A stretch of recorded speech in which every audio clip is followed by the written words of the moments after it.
ఉదయం 11 గంటల నుండి సాయంత్రం 3 గంటల వరకు.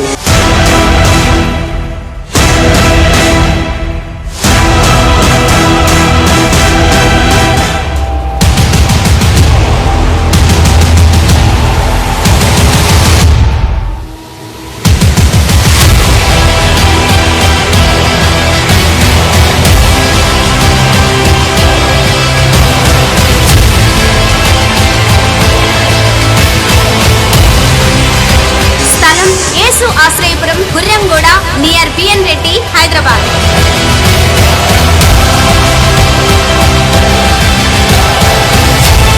దైవజనులు రెవరెండ్ సుదర్శన్ రావు గారు రోగుల కొరకు ప్రత్యేక ప్రార్థనలు చేసేదరు.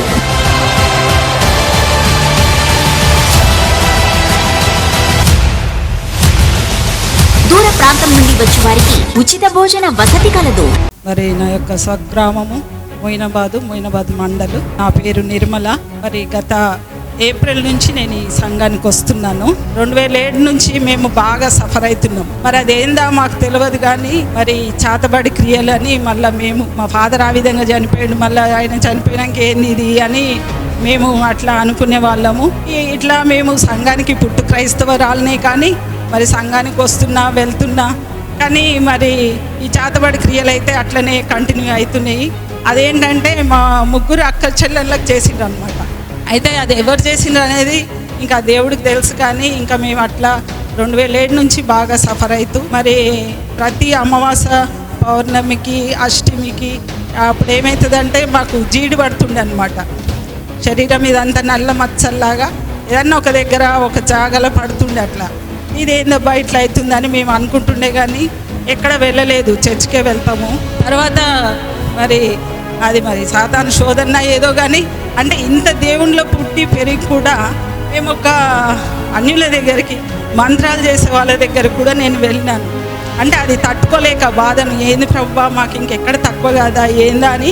ఇంకా అక్కడ కూడా ఎవరో మనల్ని శోధిస్తారు కదా, ఏం కాదు అక్కడ వెళ్ళి తగ్గుతుంది అది అని అంటే అక్కడ కూడా నేను వెళ్ళినప్పుడు నేను చాలా బాధపడ్డాను. ఏంటంటే ప్రభువా నేను ఈ స్థలంలో వచ్చి కూర్చున్నానా, నేను వీళ్ళ ముందు వచ్చి కూర్చున్నానని నాకు చాలా బాధేసింది. తర్వాత వాళ్ళు ఏదైతే ఇచ్చిరో నేను తర్వాత పడేసినాను. మళ్ళీ దగ్గరికి పోలేదు నేను. ఇంకా తర్వాత అట్లనే మళ్ళీ ఇంకా ఆరాధనకు వెళ్తున్నాము వస్తున్నాం కానీ అది మాత్రం మాకు తగ్గట్లేదు. ప్రతి నెల అమావాస్య, అష్టమికి, పౌర్ణమికి అట్లే పడుతుండే. అవి పడినప్పుడు ఏమవుతుండే మాకు ఏదో ఒక కీడు జరుగుతుండే, ఏదో ఒక కీడు, ఏదో ఒక నష్టము, లేకపోతే ఏదో ఒక గొడవ, ఇంట్లో ఏదో ఒకటి సమాధానం లేకుండా మేము అట్లా గడిపినాం అన్నమాట. మళ్ళీ నేను రెవెన్యూ డిపార్ట్మెంట్లో ఉద్యోగం చేస్తూ కూడా మరి యాజ్ ఏ ఎంఆర్ఓగా రిటైర్ అయిన తర్వాత మళ్ళీ నేను ఇంట్లో ఖాళీగా ఉంటున్నా కాబట్టి నేను టీవీ చూడడం, మధ్యాహ్నం టైంలో మనం చూస్తుంటాం కదా, అట్లా నేను టీవీ చూసే సమయంలో మరి నేను 1:30 నుంచి 3:30 వరకు మరి అయ్యగారు ప్రోగ్రాం నేను ఫస్ట్ టైం నేను చూసిన. నేను అంతకుముందు నాకు సమయం ఉండేది కాదు, నేను చూసేదాన్ని కాదు. కాబట్టి రిటైర్మెంట్ అయినాక నేను అది చూసిన కాబట్టి అంటే అయ్యగారు ఏమన్నారంటే మీ చాతబడి శక్తులతో పీడింపబడిన వారికి విడుదల పరుస్తాము ఇక్కడ మేము అని ఆయన గట్టిగా చెప్పిండు. అయితే నేను అప్పుడు డిసైడ్ చేసుకున్నా, అయితే ఇది ఏ ప్లేస్ ఏమో గుర్రంగూడ అంటే నేను ఫస్ట్ టైం విన్నా, నాకు అసలు తెలియదు గుర్రంగూడ అంటే ఎక్కడ ఉంటుందో కూడా. అయితే ఏందబ్బా ఈ గుర్రంగూడ ఎక్కడ ఉంటుందో ఏమో ఏదో సరే వీళ్ళకి ఫోన్ చేస్తే తెలుస్తుంది, ఫోన్ నంబర్లు ఇచ్చిర్రు కింద అని చెప్పి నేను ఆ ఫోన్ నంబర్ తీసుకొని నేను కాల్ చేస్తే వాళ్ళు మనకు అడ్రస్ చెప్పిర్రు. మరి ఒక టైం వచ్చిన నేను అంటే అప్పుడు శనివారం రోజు స్వస్థత కూడిక అయిపోయింది, ఎండింగ్లో వచ్చినాం. మరి అయ్యగారిని కలిసినాం, వెళ్ళినాం. ఇంకా అప్పటి నుంచి నేను ఇక్కడ రావడం మొదలుపెట్టినప్పుడు ఇక్కడ వస్తున్నప్పటి నుంచి ఇంకా నాకు అంటే ప్రార్థన ద్వారా అయ్యగారు చేసిన ప్రార్థన ద్వారా నాకు ఈ యొక్క జీడి పడడం కానీ మరి కళలు రావాలి, ఏదో ఒక కష్టం రావాలన్నట్టు ఉంటుండే, ఏదో ఒకటి ఇబ్బంది పడుతుండే నేను. అయితే ఇంకా అట్లా నేను మా అక్క కూడా ఆమె కూడా ఇబ్బంది పడుతుండే కాబట్టి ఆమెను కూడా ఇక్కడ తీసుకొని వచ్చినాము. మేమిద్దరం వచ్చి మరి అక్క కూడా మరి ఇక్కడ ఈ ప్రార్థన అయ్యగారు ప్రార్థన ద్వారా స్వస్థపరచబడింది. మరి నాకు కూడా ఆ కళలు కానీ మరి ఆ జీడి కానీ మరి ఇప్పటి వరకు నాకు పడలేదు. మరి అట్లా మరి అయ్యగారు ప్రార్థన ద్వారా మరి నేను స్వస్థత పొందుకొని మరి కంటిన్యూగా ఇక్కడ నేను స్వస్థత ప్రార్థనకు ప్రతి శనివారము నేను వస్తున్నాను.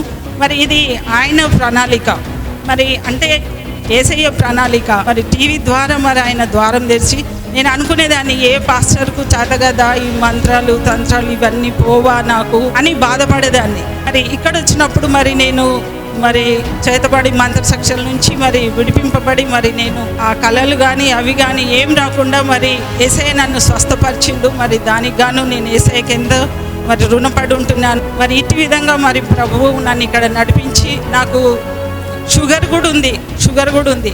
మరి నేను అప్పుడైతే వేసుకునేదాన్ని, టాబ్లెట్స్ కానీ కంటిన్యూగా ఎప్పుడు వేసుకోకపోయేదాన్ని. అప్పుడు కూడా ఏదో కొన్ని రోజులు ఏదో వాడి మళ్ళీ బంద్ చేసేదాన్ని, అట్లా ఉండేది. షుగర్ మాత్రం 200 లేకపోతే 200 లోపల అట్లా ఉండేది. మరి ఇక్కడ వచ్చిన తర్వాత మరి అయ్యగారు ప్రార్థన ద్వారా నేను షుగర్ టాబ్లెట్స్ కూడా ఒక్క టాబ్లెట్ ఏది వాడకుండా, మరి అసలు మందులు అనేటివే వేసుకోకుండా మరి ఆయన కృపలో మరి ఆయన ఇచ్చిన ఈ స్వస్థతను బట్టి మరి దేవాతి దేవునికి నేను వెళ్ళలేని స్తోత్రములు చెల్లిస్తున్నాను. ఈ సాక్ష్యము దేవుడు దీవించును గాక. ఆమేన్. అందరికీ శుభవార్త. లార్డ్ జీసస్ టెంపుల్ వారు నిర్వహిస్తున్న యేసే ఆశ్రయం దేవుని ఆత్మచేత అభిషేకింపబడి బహుబలంగా వాడబడుచున్న దైవజనులు రెవరెండ్ సుదర్శన్ బోనాల గారు ప్రతిరోజు ఉదయం 11:30 ఆరాధన టీవీలో యేసే ఆశ్రయం టీవీ ప్రోగ్రాం వాక్య సందేశం అందించి మీ కొరకు ప్రార్థించగలరు. రెవరెండ్ సుదర్శన్ బోనాల గారి అద్భుతమైన వర్తమానాలు వీక్షించండి, దైవాశీర్వాదాలు పొందండి. Don't miss it. చాలా శ్రేష్టమైన దినమనిది, పరిశుద్ధమైన దినమని, ఎటువంటి టెన్షన్ లేకుండా హాయిగా ఆనందంగా సంతోషంగా వచ్చి, ఇదిగో ఆయన దావీదు, నీ వాక్యం నాకు దొరక నాకు క్రొవ్వు మెదడు దొరికినట్లుగా ఉంది. అబ్బా ఎంత రుచి. హల్లెలూయా. దేవుని వాక్యం వింటున్నప్పుడు దేవుని సన్నిధిలో దైవజనుడు కలిగి ఆరాధన చేస్తున్న పరిశుద్ధాత్ముడు మనతో కలిసి నాట్యమాడుతూ ఉంటుండగా ఎంతమంది విడుదల పరచబడుతున్నారు, ఎంతమంది ఆనందిస్తున్నారు. హల్లెలూయా. ఈ సంతోషం యేసుక్రీస్తులో నీకు దొరుకుతుంది. ఈ సంతోషం ఎక్కడైతే పరిశుద్ధాత్ముడు ఉంటాడో, ఎక్కడైతే దైవజనుడు ఇదిగో దేవుని ఆత్మకు లోబడి ఉంటాడో, అక్కడ హోలీ స్పిరిట్ అలా నిలబడిపోతుంది. హల్లెలూయా. ఈ హోలీ స్పిరిట్ లో ఈ వాతావరణంలో నువ్వు మునగాలి. హల్లెలూయా. ఒకను అనుభవం ఎలాగొందో తెలుసా? ఇదిగో నేను దేవుని మందిరంలో ఇదిగో కొలతలు వేసినప్పుడు ఒకడు ఎలా వచ్చినాడంటే దేవుని మందిరానికి, అప్పుడు ఎక్కడ ఉన్న శీలమండలం వరకే ఉందట నీళ్ళు. అయితే ఇంకా మూరలు కొలిచి ముందుకెళ్ళగానే 6 మూరలు కొలగానే ఎక్కడికి వచ్చిందంట? మోకాళ్ళ లోతులకు వచ్చిందంట. ఇంకొక 6 మూరలు కొలగానే ఎక్కడికి వచ్చిందంట? నడుము దాకా వచ్చేసిందంట. ఇంకొక 6 మూరలు కొలగానే ఇప్పుడు ఎక్కడ వచ్చింది? పీకల వరకు వచ్చేసిందంట. ఇంకొక 6 మూరలుగానే ఇక నేను మునిగిపోయాను, ఈత కొడుతున్నాను. చాపలు కొట్టండి. ద హోలీ స్పిరిట్ అంటే అది. ఈరోజు నీ కుటుంబము, నీ బిడ్డలు, నీ సంఘము పరిశుద్ధాత్మ శక్తితో నింపబడిన సంఘంగా ఉండాలి. నీ ఇంట్లో పరిశుద్ధాత్మ దేవుడు నిజ రూపం నీ ఇంట్లో ఉండాలి. నీ ఇంటి వాతావరణం ఎంతో దీవెనకరంగా ఆశీర్వాదకరంగా ఉండాలంటే పరిశుద్ధాత్మను నువ్వు పొందుకొని తీరవలసిందే. ఈరోజు ఏదో వాక్యం వినేసి ప్రార్థన ఏదో చేసుకుని నేర్చుకుని అడిగి వెళ్ళిపోయావనుకోండి, ఇంటికి వెళ్ళిన తర్వాత మళ్ళీ బూతులు, ఇంటికి వెళ్ళిన తర్వాత మళ్ళీ నీ ఇష్టానుసారంగా జీవితం జీవించావనుకోండి, పరిశుద్ధాత్ముడు నీతో ఉండడు. ఆయన సమాధానానికి అధిపతి. హల్లెలూయా. ప్రేమ ఎక్కడుంటుందో అక్కడ ఉంటాడు. సమాధానం ఎక్కడుంటుందో అక్కడ ఉంటుంది. సమాధానము, ప్రేమ, శాంతి అన్నీ పరిశుద్ధాత్మ ద్వారా మనకు అనుగ్రహించబడతాయి. మనలో దీర్ఘశాంతము, దయాళత్వం, మంచితనం ఇవన్నీ ఆ పరిశుద్ధాత్మ సంబంధించినటువంటి ఒక్కొక్క పాటది. హల్లెలూయా. ఆత్మవరాలు అవన్నీ ఈ పరిశుద్ధాత్మ ద్వారానే జరుగుతాయి. హల్లెలూయా. ఈరోజు నా ప్రియమైన దేవుని బిడ్డలారా, మీరు ఎప్పుడైనా మోకరించి అయ్యా అపోస్తుల మీద ఆత్మను కొమ్మరించట్లుగా నా మీద కూడా కొమ్మరించుమని ప్రార్థన చేశారా? నీకు గది ఉందా? నువ్వు వెళ్ళి ప్రార్థన చేస్తున్నావా? ఉపవాసాలు ఉంటున్నావా? విరిగి నలిగిన హృదయంతో ఉంటున్నావా? ఏదో సంఘానికి వస్తున్నాము వెళ్తున్నామంటే కాదండి. మీరు ఇలాంటి అనుభవాల్లోనికి వచ్చినప్పుడు దేవుడు మిమ్మల్ని ఉన్నతంగా ఉంచుతాడు. అయ్యో మా ఇంట్లో అన్నం లేవు, బియ్యం లేవండి అని ఊపుతూ ఉంటారు కొంతమంది. అయ్యో మేము ఇంటి అదులు కట్టుకోలేకపోతున్నామండి అంటారు కొంతమంది.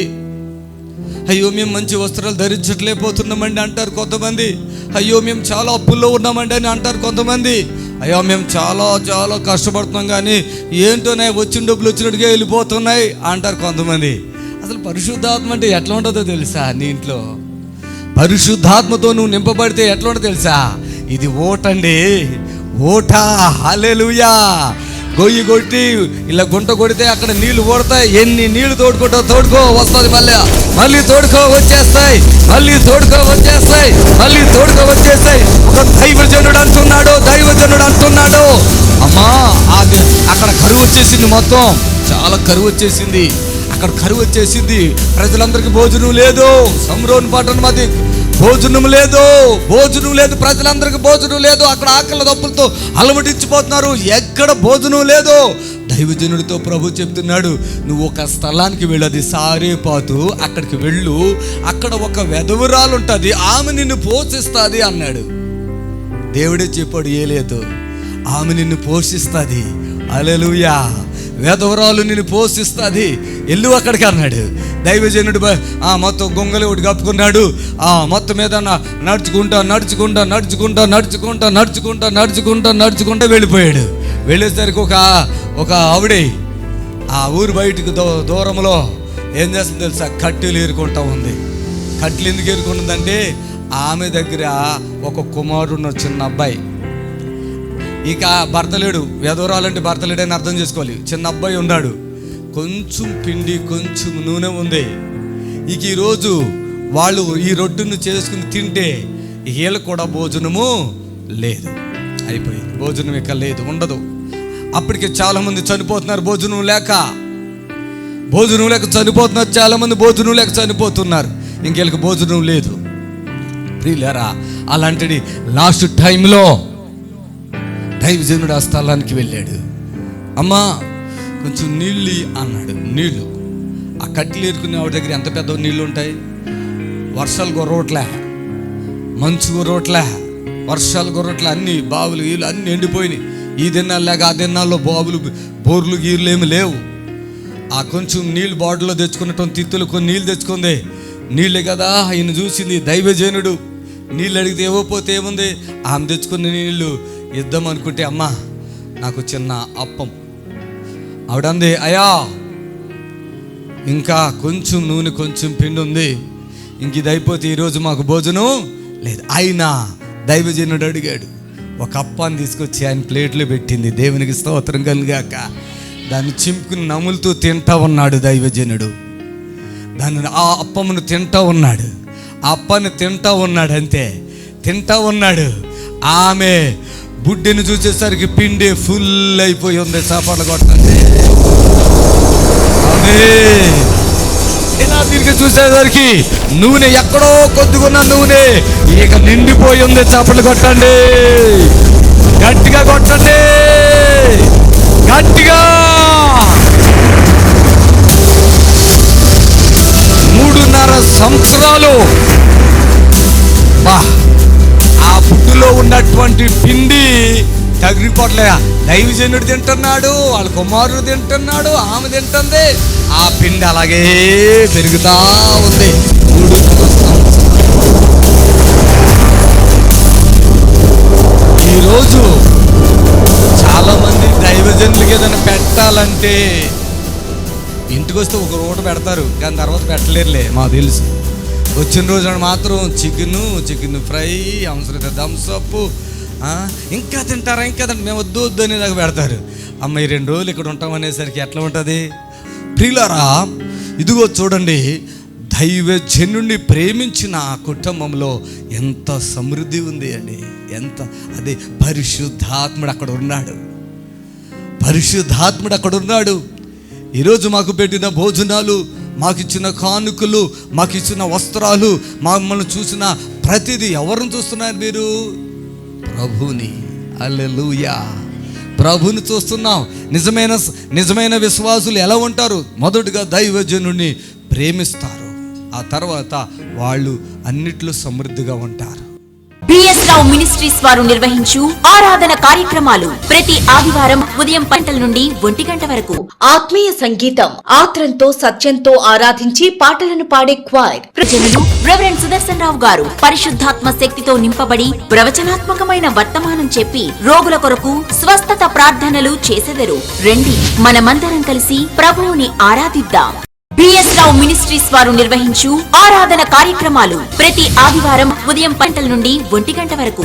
ఆత్మీయ సంగీతం, ఆత్రంతో సత్యంతో ఆరాధించి పాటలను పాడే క్వైర్. ప్రజలు రెవరెండ్ సుదర్శన్ రావు గారు పరిశుద్ధాత్మ శక్తితో నింపబడి ప్రవచనాత్మకమైన వర్తమానం. వరంగల్ నుండి మేము ఇక్కడికి బ్రతకడానికి ఇక్కడికి హైదరాబాద్కి అయితే ఇక్కడికి వచ్చిన తర్వాత ఊళ్ళో ఉన్నప్పుడే నాకు అసలు మెదట్లో కంతి వచ్చి 2005 నుండి ఉండేది మెదట్లో కంతి. దాని ద్వారా ఎంతో బాధపడి ఎన్నో నెలకి 3000 4000 మందులు వాడింది. నేను అసలు ఇట్లా నిలబడేటోని కాదు అసలు. అయితే ఈడికి వచ్చిన తర్వాత కూడా, ఈడికి వచ్చి సంవత్సరం తర్వాత కూడా ఆ మందులు ఇక్కడ దొరకకపోయేది. మళ్ళా ప్రతి నెల హన్మకొండకు వెళ్ళి ప్రతి నెల ఒక నెల వచ్చిందంటే ఒక 2 రోజులు 3 రోజులు ఇవి అయిపోక ముందుకే పోయి తెచ్చుకొని వాడితేనే నేను ఇక్కడ పని చేసుకొని బతికేది, నా కుటుంబాన్ని నేను చూసుకునేది. అలాంటి టైంలో అసలు ఇక ఏంది అసలు మేమైతే విగ్రహారాధన బాగా చేసేది, ఘోరంగా అంటే ఘోరంగా చేసేది. మా ఇళ్ళల్లో నేను చేసినట్టయితే ఎవరు చేయకపోయేది. ఎన్నో దేవుళ్ళకి అని అటాని ఇటాని మొక్కి ఎన్నో వేల రూపాయలు అప్పులు తెచ్చి ఖర్చు పెట్టి ఎన్నో చేసేది. ఇంత చేసినా కూడా మా ఇంట్లో ఎప్పటికీ ఎవరికన్నా ఒకరికి నెల వచ్చేసరికి ఎవరికన్నా ఒకరికి బాధలు కష్టాలు ఏదన్నా ఒక వ్యాధి తయారుగా ఉండేది అసలు. అయితే ఎంత చేసినా కూడా మా వల్ల కావట్లేదు. వీడికి వచ్చినాక కూడా అదే బాధ అవుతుంటే ఇక ఎట్లా అని చెప్పి బాగా ఇబ్బంది పడుతున్నాం. వీడికి వచ్చినాక కూడా మా కొడుక్కి పిడిస వచ్చింది. పిడిస వచ్చిన తర్వాత ఇది ఎక్కడికి నీలాపురి హాస్పిటల్కి వేసుకుపోయి ఒక 15 రోజులు ఉండి వచ్చినాం. వచ్చి ఇక మా ఇంటికి వచ్చిన తర్వాత మా భార్య నేను ఎంతో బాధతోని దుఃఖంతోని వేదన పడుతూ ఉండగా ఈ అయ్యగారిది ఛానల్లో వస్తున్నాడు. అయ్యగారు మాట్లాడుతున్నాడు, ప్రతి మంగళవారం పూట వస్తాడు కదా. అయితే మాకు అంతకుముందు మేము దేవుడిని నమ్ముకునే వాళ్ళం కాదు. అయితే అలా ఛానల్కి ఇట్లా మారుస్తుంటే చూస్తుంటే అయ్యగారికి ఇట్లా మాట్లాడుతున్నాడు. అయితే ఇక అప్పంచెల్లి అసలు ఇక మేము అనుకున్నాం ఇక ఈ బాధలు ఈ కష్టాలన్నీ ఏం అవసరం లేదు. ఇక అసలు చర్చ్ అంటే ఏంది, మందిరం అంటే ఏంది అసలు మాకు తెలియదు. ఎల్బీ నగర్కి వెళ్ళినాం. ఇక అయ్యగారితో చెప్పిన, అయ్యా నాకు ఇట్లా మెదట్లా కంతి ఉంది అయ్యా అని చెప్పి ఆ రోజు స్వస్థత ప్రార్థనకు వచ్చిన శనివారం రోజు అదే ఫస్ట్ టైం వీడికి రావడం. అయ్యా మెదట్లా కంతి ఉంది అయ్యా, ఇంట్లో ఇబ్బంది పడుతున్నా, నేను చాలా బాధపడుతున్నాను అయ్యా అనగానే అయ్యగారు మంచిగా ప్రార్థన చేసిండు. ఆయిల్ బాటిల్ కూడా అయ్యగారే ఇచ్చిండు. గతం అప్పంచెలు వాడినప్పటి నుంచి ఇప్పటికి 2 సంవత్సరాలు అవుతుంది. ఇంతవరకు నాకు ఆ నొప్పి లేదు. ఈ మెడ నరాల పైన ఒక గడ్డలాగా అయింది. మెడ నరాల పైన గట్టిగా మన సీసం గోలి కంటే పెద్దగా ఉంది. అసలు ఏంది అసలు అని చెప్పి నేను భయపడిపోయినా. ఇట్లా ముట్టుకుంటే ఇదంతా మెడలు కూడా ఇట్లా తిరగనీకి వస్తలేదు. అయితే ఆ వారం అయ్యగారు ప్రేయర్ చేసి ఇచ్చిన ఆయిల్ ఉండే, ఆయిల్ విశ్వాసంతో ప్రార్థన చేసుకొని ఆయిల్ రుద్దుకున్నా. ఇప్పటివరకు లేదు, అసలు మొత్తం కరిగిపోయింది. దేవునికి మహిమ కలుగును గాక. నాకు ఏది లేదు అసలు. నేను మంచిగా బ్రతకగలుగుతున్నా, కష్టం చేసుకుంటున్నా. నాకు అసలు దేవుని ఎరగక ముందుకు ఒక 10,000 అంటే ఇంట్లో ఉండపోయేది. అసలు ఘోరంగా ఎవరైనా ఇస్తారో, మా అత్తగారు వాళ్ళు ఏమైనా సాయం చేస్తారో, మా వాళ్ళు ఎవరైనా సాయం చేస్తారో అని చెప్పి ఎప్పటికీ ఆశ కలిగి ఉండేది. కానీ దేవుని నమ్ముకున్న తర్వాత అసలు మేము ఎలా జీవించాలి, అసలు ఎంత ధైర్యంగా ఉండాలి అనేది దేవుడు మాకు ఇచ్చిండు. మంచి జ్ఞానాన్ని, మంచి తెలివిని ఇచ్చిండు దేవుడు. ఈ చిన్న సాక్ష్యం దేవుడు దీవించినగా.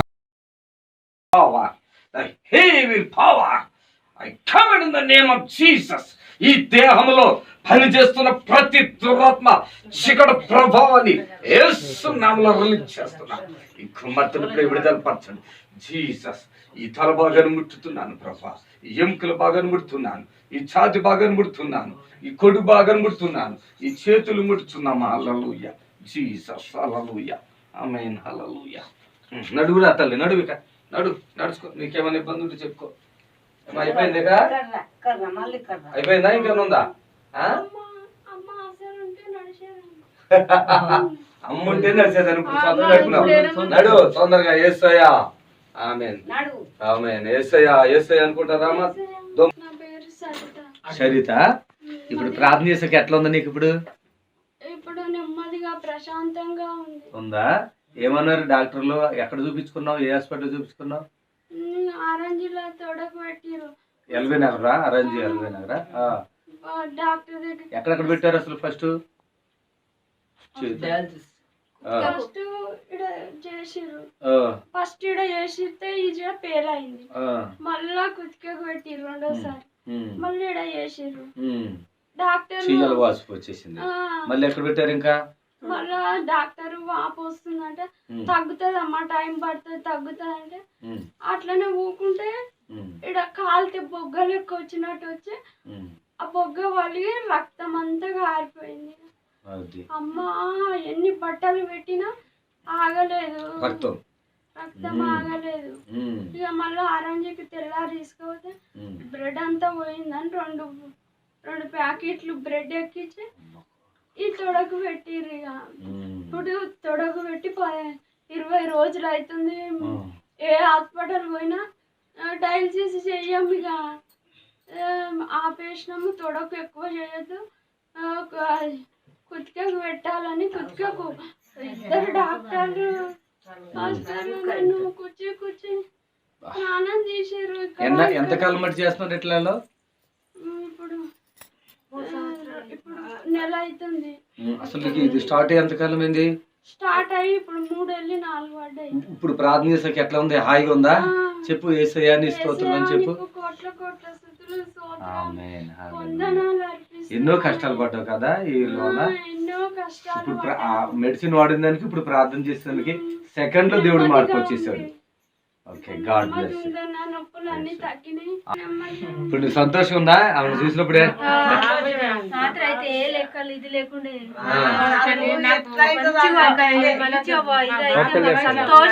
ఇప్పుడు సంతోషం ఉందా నీకు? అమ్మ నీకు ఎట్లా అనిపిస్తుంది అమ్మ తల్లి? నాకు ఇప్పుడు మంచిగా అనిపిస్తుంది. సరిత తల్లి ఇవిడి సాక్ష్యము. ఎన్ని దవాఖాన తిరిగినా నా బిడ్డ ఎట్లయితుందో ఏమో. ఒక్కనొక్క కూతురు ఒక్కతే. ఎన్ని పైసలు పెట్టినా నా బిడ్డ మంచిగా అయితే లేదు. ఇప్పుడు నమ్మకం వచ్చేసింది కదా. Praise lord. God bless you. అయ్యగారు వందనాలు, అమ్మగారు వందనాలు. నా సాక్ష్యం ఏంటంటే మరి నాకు మెడ చుట్టూ గడ్డలు అయినాయి. మెడ చుట్టూ గడ్డలు అయినాక నాలుక మీద నెత్తురు గొళ్ళంతలా గొల్ల అయింది. మరి దవాఖాన కాడ పోయి దవాఖాన చూపిస్తే ఏం క్యాన్సర్ గొల్ల, నెత్తురు గొల్ల, క్యాన్సర్ వచ్చినాయి కదా. నాలుగులో నెత్తురు గొల్లలో మెడ నిండా గడ్డలండి, గడ్డలైనవి. నాలుగు మీద నెత్తిగో 4 ఎన్ని రోజులు తగ్గిపోయింది. క్యాన్సర్ అని చెప్పారు వాళ్ళు. క్యాన్సర్ అని చెబితే ఇంకొచ్చి ఏడ్చుకుంటూ వచ్చి అయ్యగారి కాడికి వచ్చి పారం చేపించినాక ఇది మళ్ళీ పోయి చూపిస్తే ఇది చెడు రకతం వల్ల గూడు కట్టిందని చెప్పినారు. వెంటనే తగ్గిపోయినాయి. ఎప్పుడే తగ్గిపోయింది. ఎన్ని రోజులు అంతకు ముందు 2 వారాలు 3 వారాలు ఉందండి. ఉన్నాయి. ప్రార్థన చేసిన వెంటనే తగ్గిపోయింది. చెప్పలు కొడదామా గట్టిగా. నెత్తురు గొల్లలో, నాలుకలో, ఆ పెద్ద డాక్టర్ గడ్డలో ఏ దేవుణ్ణి మొక్కున్నావమ్మా నువ్వు, ఇది క్యాన్సర్ వారానికి వచ్చింది పైనుంచి ఆ కాగితం. నీకు ఏ దేవుడు నమ్మినామంటే ఆయన కిరిస్తున్నా అంట. మేము ఎప్పుడు నమ్మినాయా నా అయ్యగారు ప్రార్థన వల్ల మెట్టయినా అంటే ఆయన కింద కొంచేసాడు. ఆమె సొంత మేనత్త ఆమె కొడుకుని చేసుకుంది. ఆమె ఈమె మీద డైరెక్ట్గా అక్కడ అందరికి మంత్రాలు చేస్తుంది. ఈమె మీదకి మంత్రాలు చేసి కూతురు మీద, అంటే ఈమె కూతురు మీద, ఈమె కొడుకు మీద, ఈమె భర్త మీద, ఈమె మీద, ముఖ్యంగా ఈమె మీద పగ. మరి ఈరోజు కూడా ఈ చెయ్యి కూడా ఈమెకి మరి ఇలా ఉండకపోయేది, ఇలా రాకపోయేది. ఒక రోజు నాడు ప్రార్థన చేస్తుంటే నీళ్ళు పట్టుకోమంటే ఇట్లా అంటుంది. ఏంటమ్మా అంటే ఇది పుట్టుకతోనే ఉంది అని. లేదులేమ్మా అది కూడా వస్తుందని ప్రార్థన చేస్తాం. చెయ్యి కూడా వచ్చేసింది. దేవునికి స్తోత్రం కలుగాక. మరి చిన్నప్పుడు పోలియో వచ్చినప్పుడు ఈ చేతులకు కాలు అట్లా అయినాయి. ఇప్పుడు దేవుడి కృపను బట్టి అన్నీ బాగానే ఉన్నాయి. డాక్టర్ దగ్గరికి వెళ్తే కాలు లోపు వచ్చిందని ఆ పోలియో ఉన్న కాలుకి నీళ్లు తీశారు. అసలు ప్రాబ్లం కూడా ఇది మెయిన్. నీళ్లు తీస్తే ఆ కారులో ఎప్పుడైతే నీళ్ళు తీసారో తీసుకొచ్చారు, మా ఇంట్లో వాడేశారు. ఇక కాలు కదిపితే బాధ, బాత్రూమ్కి వెళ్ళిన బాధ, తిన్న బాధ, పడుకుంటే నిద్ర. పొద్దున సాయంత్రం ఎన్ని గంటలకు స్టార్ట్ అయ్యేది బాధ? ఎన్ని గంటలకు స్టార్ట్ అయ్యేది? సాయంత్రం 6కి పోటు స్టార్ట్ అయితే కాలుది తెల్లారి గంటల వరకు ఎవ్వరికి ఇంట్లో నిద్ర ఉండేది కాదు. ఆ టైంలో నేను వీళ్ళకి పరిచయం అయ్యాను. కొంచెం వాపు వచ్చినందుకు, నీరు తీసినందుకు ఆమెకి ఏమైపోయింది, మొత్తం జాయింట్ కలిసిపోయినాయి. ఇక కదిలిపితే ఇదంతా వేడెక్కిపోయి ఏడుపులు ఒకరోజు మేము చూసి చచ్చిపోయిందేమనుకుని వెళ్ళిపోయాం. అంత భయంకరమైన ఏడుపు వచ్చేది. ఏడ్చి ఏడ్చి ఏడ్చి ఉండేదంటే వాళ్ళు ఎలా నిద్రపోయారో నాకు తెలియదు. ఈరోజు హాయిగా నిద్రపోతుంది దేవుని కృపను బట్టి. 6-7 గంటలకు స్టార్ట్ చేసేదంట ఏడుపు, రాత్రి తెల్లవారు 4 గంటల వరకు ఏడిపే. ఈరోజు దాని కొరకు ఎంతో ప్రార్థన చేసి మరి ఆ బిడ్డని విడిపించడం జరిగింది. దేవునికి మహిమ కలుగును గాక. ఇంత దూరం నడవలేదు ఈ మనిషి, ఇక్కడి నుంచి ఇక్కడికి నడవలేని మనిషి ఇప్పుడు గుర్రం కూడా ఆ చివరి నుంచి చివరికి నడుచుకుంటూ వచ్చేస్తుంది. చూడండి, మనుషులు ఒకళ్ళు కారు కానీ ఆటో కానీ లేకుండా బయటికి వెళ్ళిన మనిషి చూడండి. ఆమేన్, హల్లెలూయా. మరి గుర్రం కూడా అందరికీ తెలుసు. ఇలా ఆయన గుర్రం నరసింహారెడ్డి గారి దగ్గర పనిచేస్తాడు కాబట్టి అందరికీ తెలుసు. ఎంజాలు, బిఎన్ రెడ్డి అంతా తెలుసు ఇవిడి. మరి దేవుడి బిడ్డని నిలబెట్టుకున్నాడు సజీవుడు. ఎందుకంటే బంధువులు వదిలేసుకున్నారు, కాకరికి భర్త పిల్లలు కూడా ఆశ వదిలేసుకున్నారు. ఇక ఈమెకి పైసలు పెట్టినా వేస్ట్ అని నేను ఒకటే మాట అన్న, ఈమెకు నా ప్రాణం ఇస్తున్నాను, నేను ఏం బ్రతికిస్తా, మీరేం బాధపడదని చెప్పడం జరిగింది. ఈరోజు దేవుడు అద్భుతాన్ని చేసి సజీవుగా రాలుగా ఆయన సాక్షిగా మన మధ్యలో నిలబెట్టాడు. God bless you. Praise lord అమ్మా. అందరికీ శుభవార్త. లార్డ్ జీసస్ టెంపుల్ వారు నిర్వహిస్తున్న యేసే ఆశ్రయం. యేసే ఆశ్రయం దేవుని ఆత్మచేత అభిషేకింపబడి బహుబలంగా వాడబడుచున్న దైవజనులు రెవరెండ్ సుదర్శన్ బొనాల గారు ప్రతిరోజు ఉదయం 11:30 ఆరాధన టీవీలో యేసే ఆశ్రయం టీవీ ప్రోగ్రాం వాక్య సందేశం అందించి మీ కొరకు ప్రార్థించెదరు. రెవరెండ్ సుదర్శన్ బొనాల గారి అద్భుతమైన వర్తమానాలు వీక్షించండి, దైవాశీర్వాదాలు పొందండి. Don't miss it. ప్రతి శనివారం యేసు ఆశ్రయపురం నందు జరుగు స్వస్థత విడుదల ప్రార్థనకు అందరూ ఆహ్వానితులే. సమయం ఉదయం 11 గంటల నుండి సాయంత్రం 3 గంటల వరకు.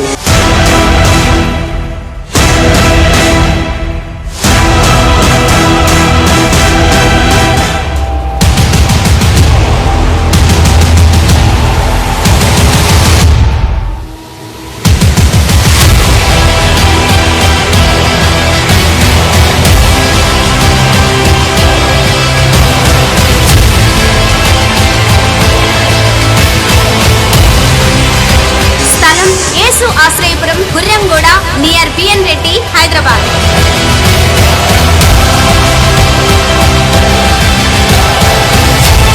దైవజనులు రెవరెండ్ సుదర్శన్ రావు గారు రోగుల కొరకు ప్రత్యేక ప్రార్థనలు చేసేదరు.